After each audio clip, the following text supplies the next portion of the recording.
also going to share some content here.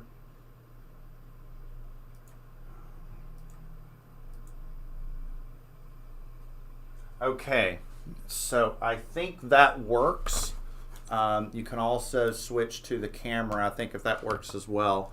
So, okay, so just a heads up, I'm trying out a different tech setup today. I've been dealing with some overheating issues on the device I had used before, so I decided what I'm going to do is I purchased this Wacom tablet, and so it's sort of like a smart pen, but I'm using my office machine. So I'm hoping that reduces some of the issues that at least I've been having on my end, where halfway through the stream it's sort of like the camera kind of freezes, and so I'm hoping that sorts itself out. But if anybody has any technical glitches and whatnot as the class progresses, let me know. Okay, all right. So I have here a slight correction I need to make on my announcements. It says here that this has been graded and that the solution's been posted. That'll be a little bit later today. But I'm going to post the solution to Blackboard as soon as we get off of the line here. But that'll be up here in a bit. One thing I did want to mention is this right here. So the DOH program, or the co-op application program, that's due on Friday. So if anybody's interested in co-op, let me know. I think, well, actually, I think with the current application structure, used to be, I think, that you sent it into the department and then it got sent in. But if you have any questions, let me know. I can walk you through that. The application process is still the same, and it's pretty simple.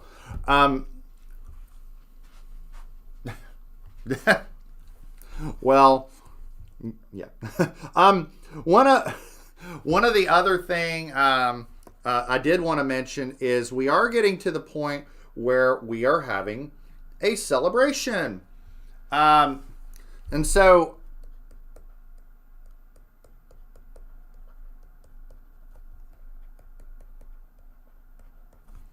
Friday, February 19th is our first exam. And so one of the, if you remember last semester, I said, or we had, for those of you that had me for structural analysis, we had the break that was instituted. Then it was in late November timeframe, and it sort of came at the last minute. Assuming everything goes well and we stay on schedule, I'm going to have a break instituted after that exam. So assuming everything goes well, we won't meet the following Monday, and we'll just come back that Wednesday and hit the ground running with bolts. But I just wanted to throw that out there, and we'll discuss some scheduling and whatnot moving forward. Okay, let's actually start talking about some steel design, and let's get into design. This is design day. We're actually going to begin our first design, which is design of tension members. I want to make sure that we recap a couple of things, that everybody's good with LRFD limit states, the idea that we deal in factored loads and factored resistances, because that's kind of important for laying the groundwork for what we're going to talk about today. And that everybody's good with tension member limit states, okay? And what I really want to focus on today, or at least what's going to monopolize a good bit of our discussion, is this expression right here. Because remember, what we're doing here is we're saying that the effective net area is just the net area times our shear lag factor, U. And the issue here is that in design, we don't know these. We have no idea what's going on because we don't have a shape, right? So in analysis land, or rating land, whatever you want to call it, we have a tension member. We know the connection. We know the size. We know the steel grade. We know all of that. And then all we're trying to do is assess its capacity. In design land, all we know is what are the constraints we need to meet. We have an element that needs to be able to resist X amount of load and tension. Now select an element to resist that load. We're going to have to come up with some way of handling this, because we don't know what the member looks like. And so that's going to mean we're going to need to make some assumptions, and we're going to have to go back and verify those assumptions. And so that's something I want to make sure that you've got in the back of your head. So let's get right into it. Let's talk about design. And so we're going to develop some expressions for design, and then we're going to talk about our design assumptions and then how we check those assumptions throughout the process. So let me begin by some ground rules. So first off, we've covered tension member analysis. Given the details about a member, we can take that member and assess its performance under gross section yielding, net section fracture, slenderness limits, etc. We can handle that. Now we're going to discuss design, and to be clear, that means we want to select a member to safely resist those loads. So now we're in the business of picking members.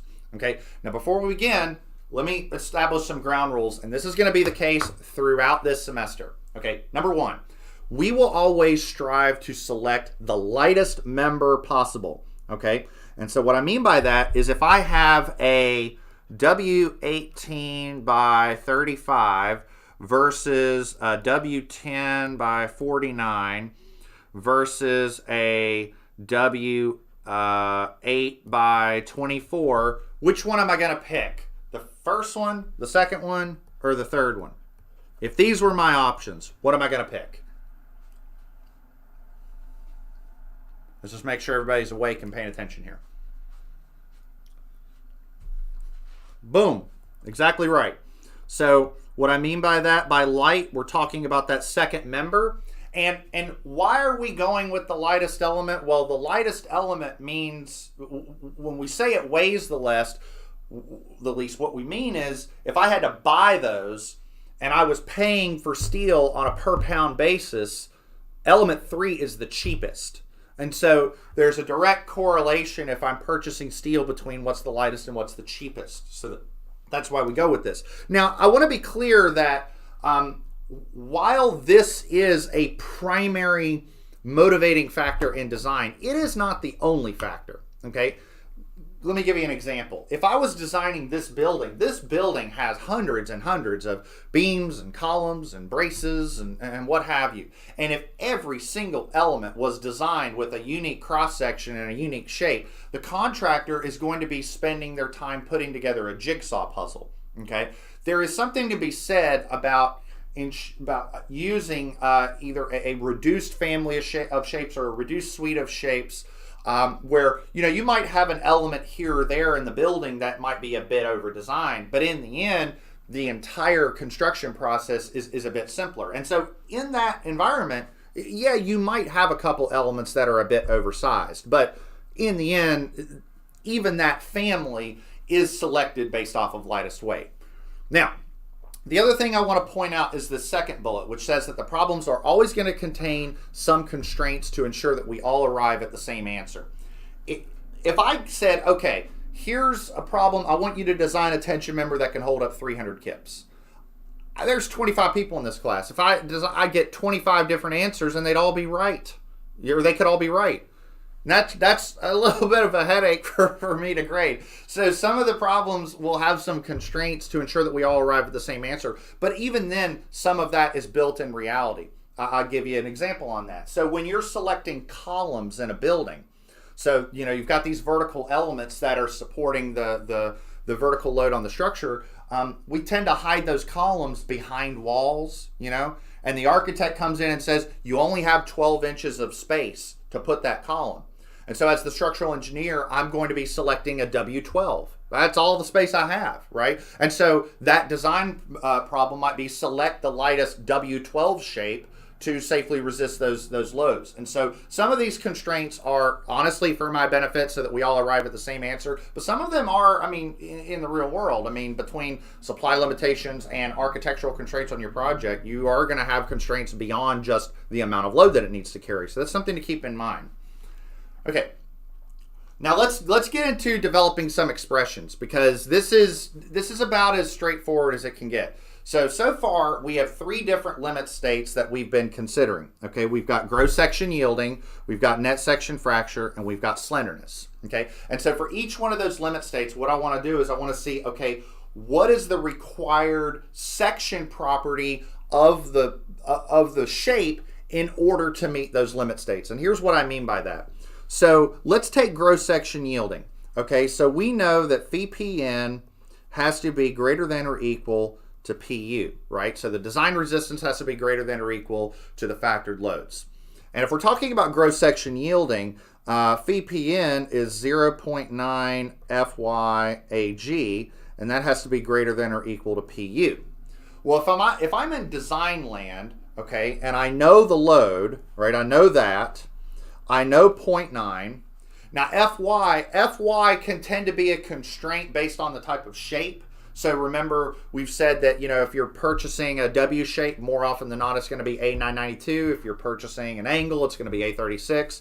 So more often than not, we know the FY at the beginning of the problem. What we don't know is the AG. We don't know the gross area. So we can solve for what is the required gross area in order to meet this limit state, and we just divide, and we get this right here. So we just get that the factored load divided by 0.9 times Fy will give us what I'm calling AG design 1. And you'll see why I'm calling it design 1, because there's going to be a design 2 here in a second.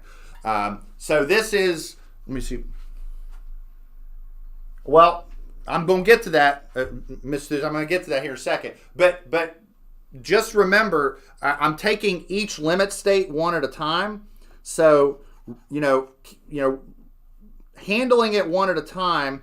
Right now, we're talking about gross section yielding. And gross section yielding doesn't have anything to do with net area or shear lag or anything like that. Net section fracture is when we deal with the net area and deal with the U. So will I handle the bolt holes and stuff? I will here in a second. And that's actually kind of the big problem that we're going to have to deal with here in a second. But I will get to that. All right. Now, what about slenderness? Okay, slenderness says that L over R has to be less than or equal to 300, so I can solve for what is the required R in order to meet that constraint. So just as with slenderness, I can solve for a required R as well. So gross section yielding, I can just solve for a value. Slenderness, I can just solve for a value. Net section fracture, it becomes a bit trickier, okay? And Trevor's kind of getting onto that because, you know, because if we're talking about net section fracture, remember phi-PN is 0.75 FU AN times U. Now, FU, again, that's a material property. We can look that up, but what about net area and U? So net area is a function of the hole thickness, which we don't know because we haven't picked a member. So if we haven't picked a member, we can't figure that out, right? I mean, we can't solve for that, if that's what I'm saying. And especially, you know, what if we have a staggered connection or anything like that? Like that gets kind of tough, okay? The other thing we don't know is the shear lag factor. Because the shear lag factor is a function of X bar, it's a function of the connection geometry in general, and we don't know that in the design phase because, again, we haven't picked a member. So in order to handle this, we're going to make a design assumption. And so what I'm going to say is this term, net area times U, which is the effective net area, I'm going to say that that's about 75% of the gross area, okay? That is a guess. Okay, instead of trying to handle the net area and the shear lag and try and come up with separate assumptions for each of those, I'm just going to say, you know what, net area times U is 75% of the gross area. It's a guess, all right? It's not accurate. It's not exact, I should say. It's close enough for the design process, but it'll get us moving the ball forward, and you'll see how we're going to handle this design assumption here in a bit. So if we solve for the cross-sectional area, so now we've got phi-PN has to be greater than or equal to PU. So 0.75 FU, and then instead of net area times U, I'm going to say 0.75 times the gross area, that's got to be greater than PU. I'm just going to solve, again, for the gross area, and I'm going to get this. So now I've got an AG design 2. Okay, and notice I've got the 0.75 squared because I've got two 0.75s. One comes from the phi and one comes from this design assumption I've made. So I've got two different design assumptions, or two different gross area for designs. I've got the one that came from yielding and then the one that came from fracture. And so what I'm going to do is take those and combine those into this. And so if I'm trying to come up with a value for design, I'm going to take the worst case scenario. And the worst case scenario is going to be just the biggest of those two fractions. And the biggest of those two fractions denominator since the numerator is the same. Hence why I've got the minimum there. Okay. So if I go through and define a step-by-step process, here's my step-by-step process for designing a tension member. So step one, I'm going to determine the factored load. Okay. The factored load, so that would be 1.2 dead plus 1.6 live, all of that, until I get a PU value. Okay, so that's going to be my step one. Step two is going to be to compute my two design parameters, my two design section properties. So that would be my radius of gyration, so just L over 300, and then AG. So AG would be PU divided by the minimum of what's going on here. Mr. Ball asks, will we always guess 0.75 AG? We will, and there's a reason why, and the reason why is, well, let me put it like this. It actually doesn't really matter what we guess because of step four. Step four is the most important step in this whole process, which is to analyze the shape, but just bear with me. So we're going to compute the AG and the R design, and I'll show you later why 0.75 is such a good value for an estimation. The manual even uses that in some places as an assumption. The manual even goes to 0.75 AG, and you'll see that later. Based on these two values and based on the problem constraints, select the lightest shape based on these two design values. So we'll go into the manual with this and find the lightest shape that we can that meets those requirements. And once we have a shape, we have to analyze that trial shape in order to verify its performance. Yes, yeah, and I'm going to get to that a little bit more here in a second. I'm going to refine what Mr. Blizzard's talking about here in a bit. Now, our final step, I think, is incredibly important. We need to summarize the results, and we need to compute the efficiency of the design. Okay, and efficiency is a little bit of a new term, so I'm going to kind of explain that a bit, but a little bit of clarification. So, step four is very critical in the design process because again, as Mr. Ball pointed out, we're guessing this net area and shear lag effect. We're just saying let's just go with 75% of the gross area. That's a guess, okay? So you definitely need to take that section that you obtain and recognize it's a trial shape. You need to analyze it to ensure it works. It might not. It very well might not. And when that shape doesn't work, and it's possible that it doesn't, go to the next heaviest shape and then analyze it again. And so we call that iteration. That's that iterative process of designs. And that can happen a lot in the design world in engineering, is that you make some assumptions, come to a trial solution, and then analyze that solution. If it doesn't work, you refine your design and then do it again. That's very common in the world of engineering. And so it's possible that that doesn't work. Okay. Now, step five is, I mentioned something called efficiency, okay? Now, the formula for efficiency is really just taking the load and dividing it by the resistance. And I included an image of this. Does anybody in chat know what this is? I'm going to be upset if nobody knows what this is. Does anybody get the reference? Wheel on Price is Right. And does anybody know how the wheel works? Does anybody remember this? No. Oh. Yeah. Yeah, so you spin the wheel, and the idea is that you collect it's like blackjack. There you go. It's like blackjack. So you collect your score, and the idea is to get as close to $1 or 100 without going over. So the idea is to get as close to 1 without going over. Efficiency is very much like the Price is Right. You want that number to be as close to 1 or 100% without going over. If it goes over 100%, then what that means is that the member fails, because if it's over 100, that means that the numerator is bigger than the denominator. And if this is bigger than that, that's no good, because that means that the section fails. Okay, so you never want the efficiency to be one and you want it to be pretty close. A good rule of thumb is that if your efficiency is 90% or greater, then that member is probably the most economical selection. Now, as I said before, in step 4, you can analyze your trial shape and find that it doesn't work, and then you have to go to the next one. Well, in step 5, what if you get an efficiency of like 40%? Well, what that means is that your member is probably too good. It's probably like too heavy, and you should probably like back it down and check the next lightest shape. So if your efficiency is low, like pretty low, I'd evaluate the next lightest section. But I will never penalize anybody in this class if they calculate an efficiency and it's 92% and they say that's good, and I'm just going to go with that shape.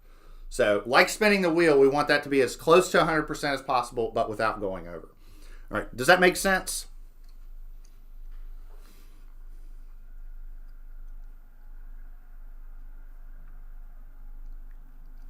All right, okay, let's do some design. I want to select the most economical channel of A36 steel that to be used as a 21 foot long tension member. The channel will support service loads of 100 kips of dead loads, 120 kips of live loads, and the member is to be connected using 3/4 inch diameter bolts. Now, note the constraints in the problem. We're restricted to picking a C shape, okay? So we're not gonna go with any W shapes. We're only gonna select a channel, okay? Now, if you open up the manual, there aren't that many channels in the manual. And it's, in fact, if you go to the manual, there's only one page of them. And they kind of go, not, you know, all the way, but they kind of go increasing in terms of area. So it's pretty easy to hone in on the one that's the most economical. And so we're going to pick a trial shape, analyze it. And so a lot of the steps, particularly in step 4 and whatnot, are going to kind of go kind of fast because we've done a lot of this. And so let's design a tension member start to finish. Let's rock and roll here. All right, so give me one sec. All right. The technology is actually somewhat working well today. Is every, oh, hold on, I gotta share it over here. Sorry. Give me one second.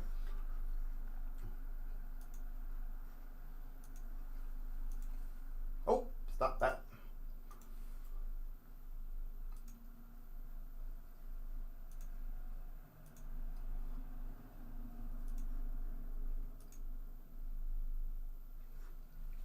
Oh, goodness. That's not good. Give me one sec.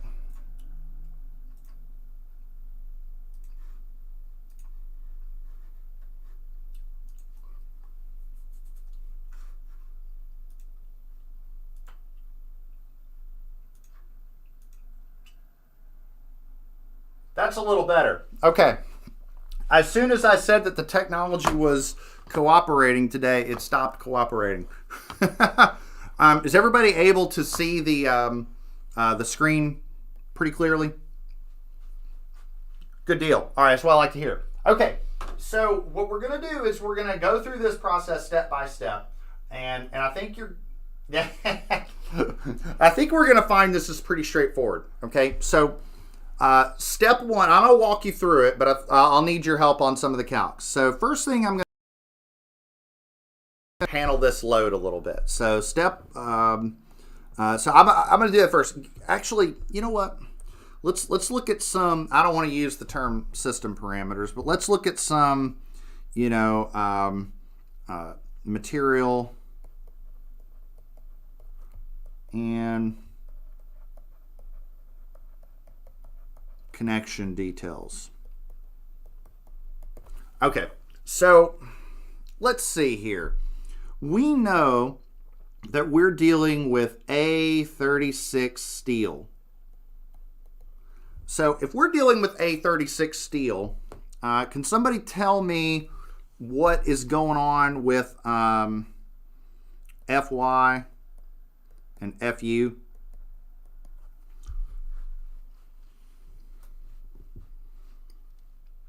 And FY is 36, FU is 58, and that is from table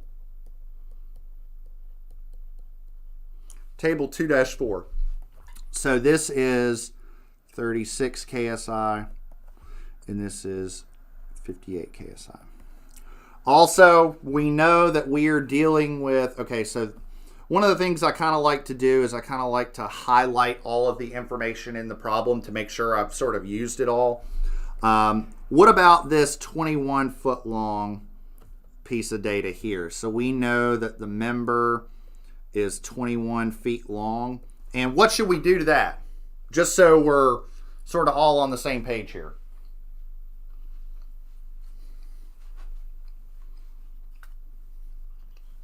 There you go. And so 21 times 12 is what? Like I said, I'm going to need y'all's help.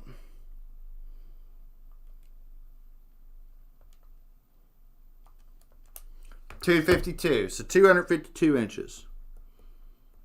All right. And so that takes care of that. And then while we're at it, we know that our bolts are 3/4 inches in diameter, and so we know that our effective hole diameter is what? There we go, 7/8.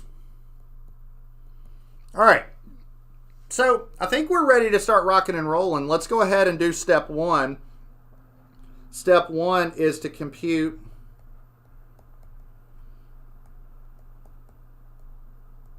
our factored load. And so we know that PU is 1.2 P dead plus 1.6 P live. I mean, you know, normally we should go through all of these load combinations, but we got 100 and 120. I think we can by observation know that this is the one that's going to govern. And so 1.2 dead plus 1.6 live is going to be 1.2 times 100 plus 1.6 times 120. And so what are we going to get?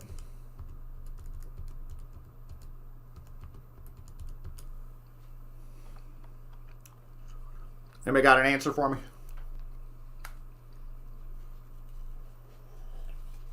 $312. Okay.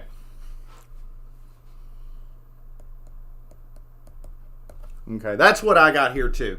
And just let me know if there's anything that I messed up or whatnot. Let me know. Okay. Step two is to compute our design parameters.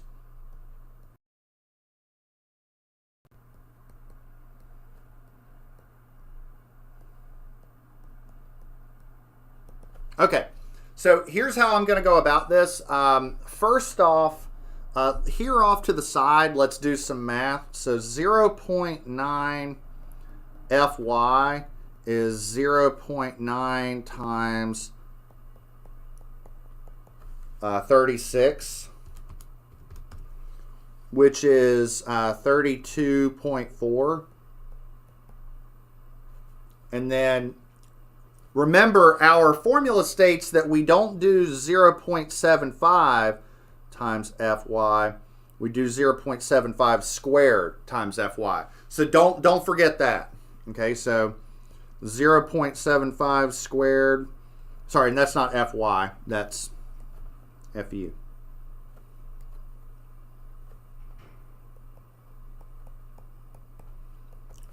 All right. All right, so I'm getting 32.625. Can somebody check me on that? Make sure I'm doing that right.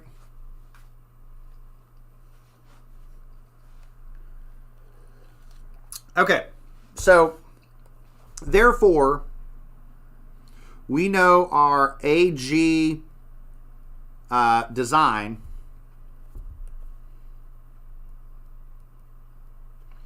is the minimum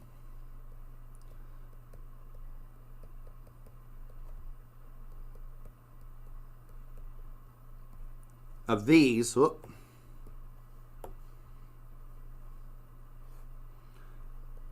under PU, which is just going to be 32.4 under 312, right? Because between these, I'm going to go with that one right there.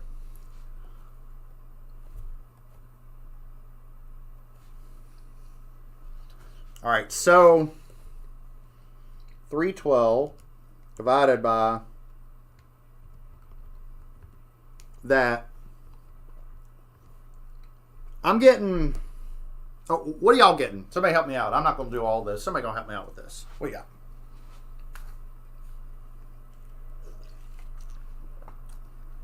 $9.63. There we go. Boom. Okay. And then our design is L over 300. Now remember, we already converted the L to inches, and that was, what was that? I think it was, yeah, 252 inches.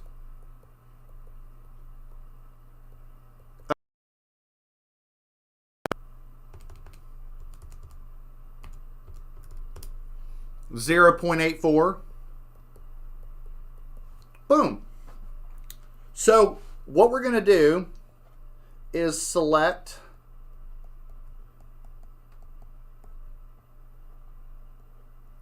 a trial shape. Now, what's the deal with this trial shape? What do we know about this trial shape? Well, number one, it's got to be a C shape. It's got to have a gross area of at least 9.63 and an R design of 0.84. Now, let's talk about the R design. For a C shape, just somebody open up the C shape tables, table 1-5, and what should we be looking at? Should we be looking at RX here, or should we be looking at RY? Which one's going to govern? The RY. The RYs for the channels are always smaller. So RY. So somebody help me out. All right. Let's go through the manual and let's try what? What shape are we going to try? What shape has a gross area of at least 9.63 square inches and a radius of gyration along about the y-axis of 0.84?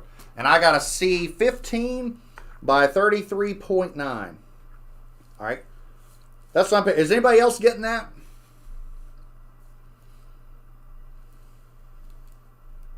That's about what I'm getting. There we go. So there's our trial shape. Okay, so C15.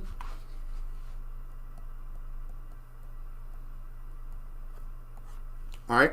So let's write down some parameters. Let me ask you a question. What do we need? Like, I mean, if we wanted to analyze this, I'll give you two. I know we need the gross area, which is 10. That I know we need.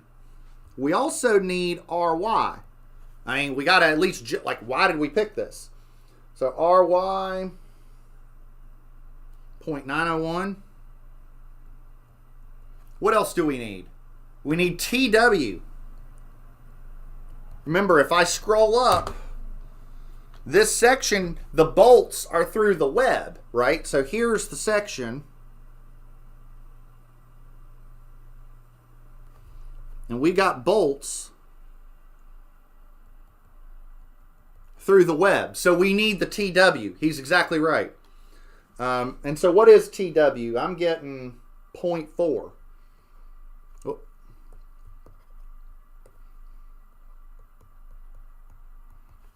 All right.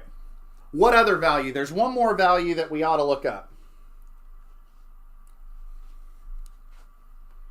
to do our analysis.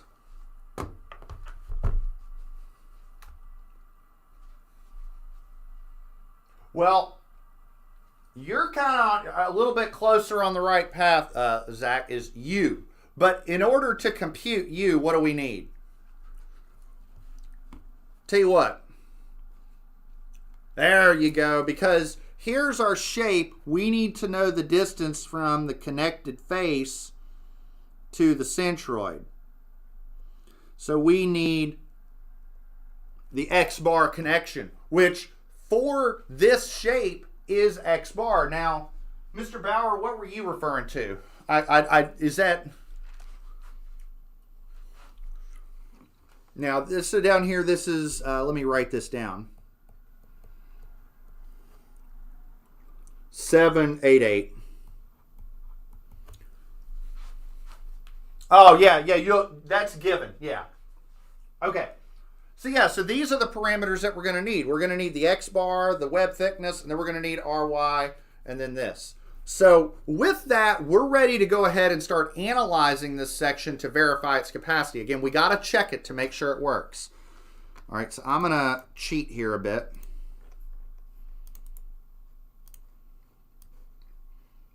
Okay. Let me move this over here. So step 4.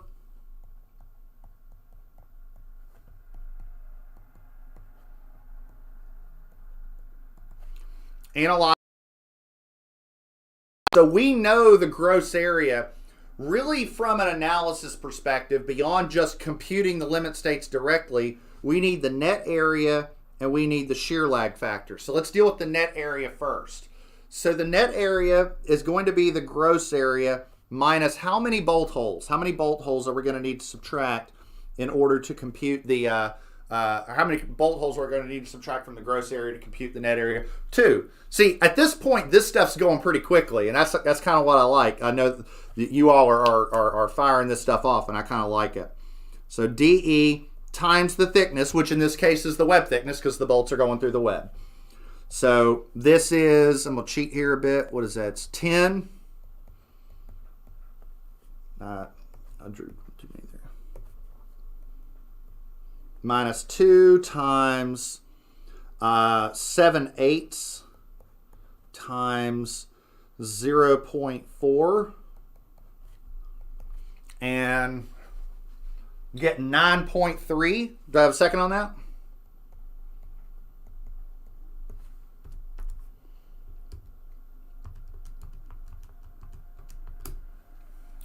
There we go. All right. Now we need our shear lag factor.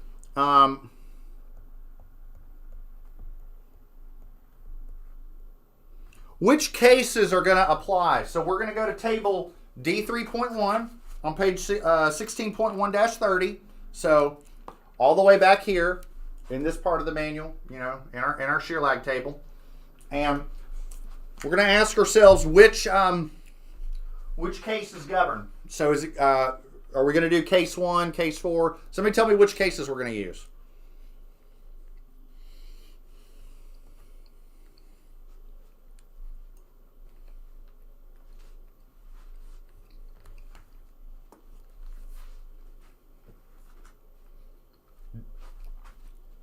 Just case 2, that's exactly right. We don't have a W section.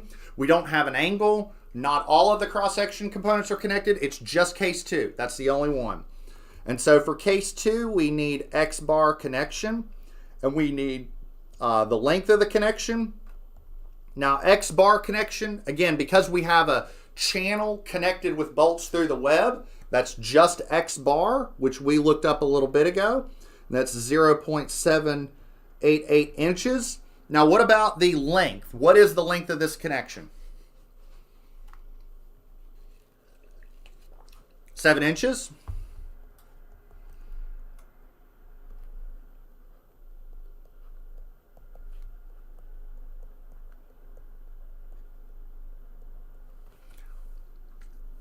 No, oh, okay, here we go. All right, Mr. Bauer, he put 252 inches. So in this instance, whenever we do U, the U, U2 is 1 minus X bar over L. We're not talking about the length of the entire member, but just the length of the connection and the length of the connection. So in this instance, we're talking about this dimension as LCOM. And that's only going to be 7 inches here. So don't get that one confused with the length of the entire member. Okay, and this is 1 minus 0.788 inches over 7 inches. Because again, when we're talking about shear lag, we're talking about the stress discontinuities over the connection region. So it would make sense that we're not using the length for the entire member, just the length where the bolts are. Okay, I think I saw in chat where somebody had an answer on that one. What do we got? 0.887, and it's been seconded. Man, you all are rapid fire today. I like it. And there are no units here, so that's nice.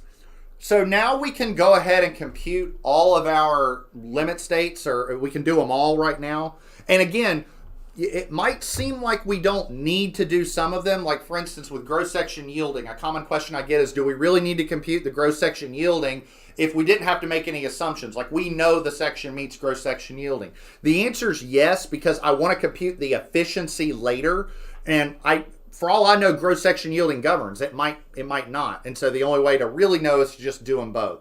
And also, I kind of like to just do the full-blown analysis, all the limit states. Just at the end, I can summarize and make sure it works, even the slenderness. So let's just do it all and do it right. So gross section yielding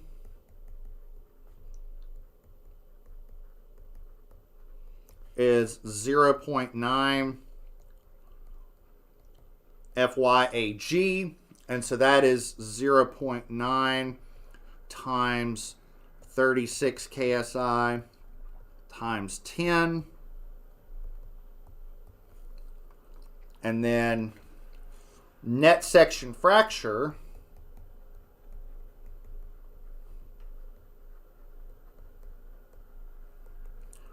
(0.75 FU) net area times U, which is 0.75 times what is that, 58 KSI, times the net area, which is 9.3, times U, which is 0.887. All right, and so let's see if we can list these. What are we getting for gross? I got 324. And what about net section fracture? So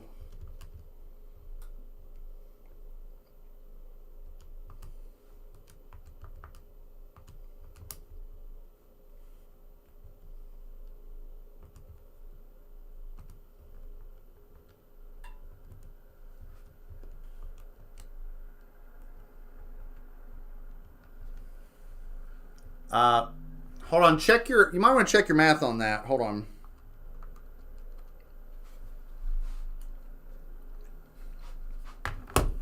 Whoa. All right. There we go. Okay. So 358.8. So which one governs? Is it gross section yielding or is it net section fracture?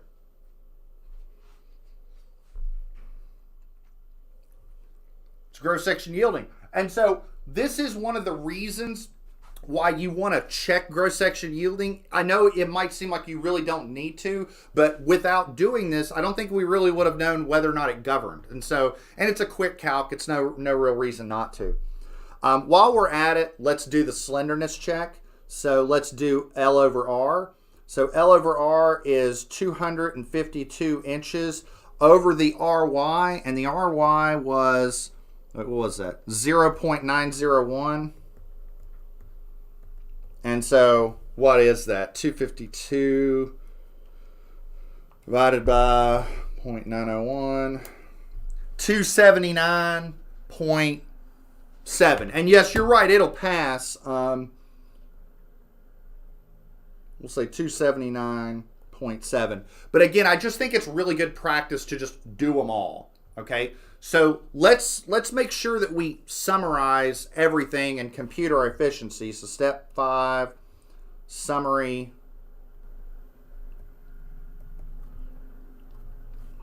Oh.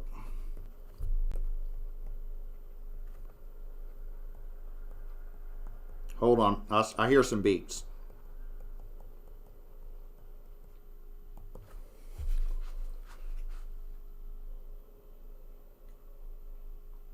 Well, what we did is we computed the required. So what we did is we computed the required R value for design, and then we picked a member based on that R value. This is just me computing the L over R just to verify it's less than 300. Does that make sense? Yeah. So it's just me formally just taking the member and fully analyzing it just to make sure it works. And you'll see what I mean when I go through this summary here in a second. So let's look at our design summary. So we know that our factored load for this problem was, what was it? It was 312 kips. We know that phi-PN was 324 kips. Okay, and that was based off of gross section yielding. We also know that our L over R is 279.7. So we know that that spec is met. And so usually what I'll like to do is I like to say, therefore, okay. In other words, we know that because that's less than 300, we know we meet that spec. Very last step is to compute the efficiency.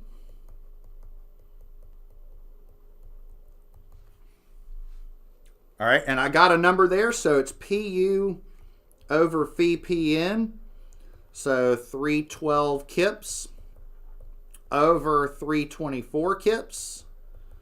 And Trevor is telling me that I'm getting 96.3% or 0.963. Do I have a second on that? Okay, so is this a good design? I mean, I'm asking you, is this a good design? Yeah, that's pretty good. You know, that's pretty good. You know, it's over 90%. Also, because this number is less than 100%, like the Price is Right, got close as we can to 100 without going over, we know we meet strength limit states. We know we meet service limit states. So what's the answer to this problem? The answer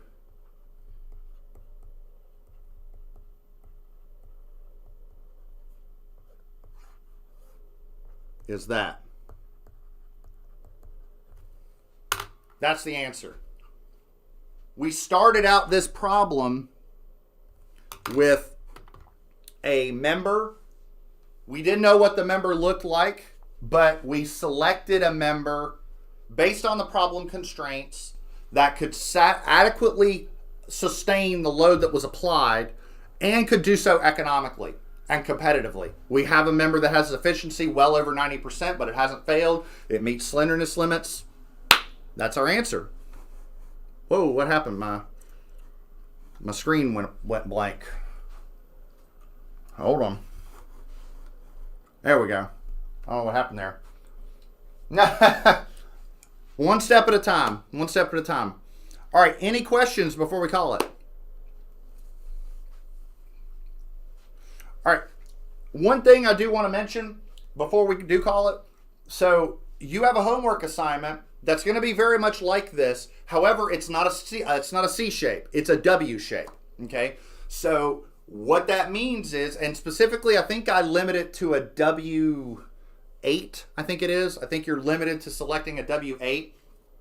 What is going to change? I mean, the whole process is going to be the same, but what is going to change is you're going to have a different U factor, because not only are you going to have case 2, but you're also going to have, I think, the case 7, because it's a W section connected via the flanges. So this part here, this part on the homework assignment is, there's going to be more to it. Okay. So it means you're also going to have to look up that equivalent WT and so on and so forth. So don't just, blanketly repeat everything that I'm, doing in this example. It's a different shape. So that part is going to be different.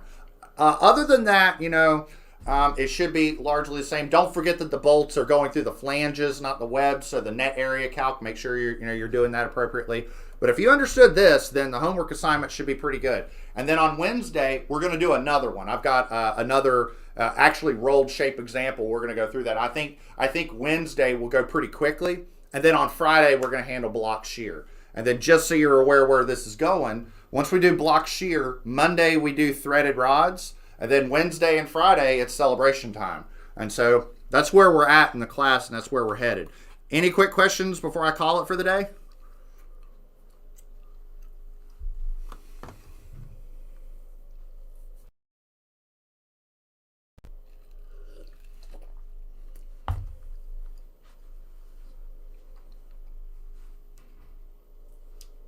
All right. Well, I'm going to go ahead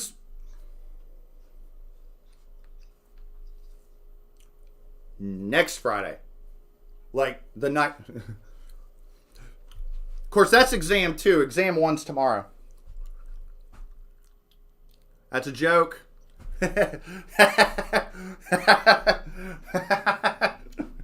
I'm just messing with you. It's okay. You're getting roasted in the chat a bit. All right. That's all I have, everybody. I'm going to stop the recording, and I will see you all on Wednesday.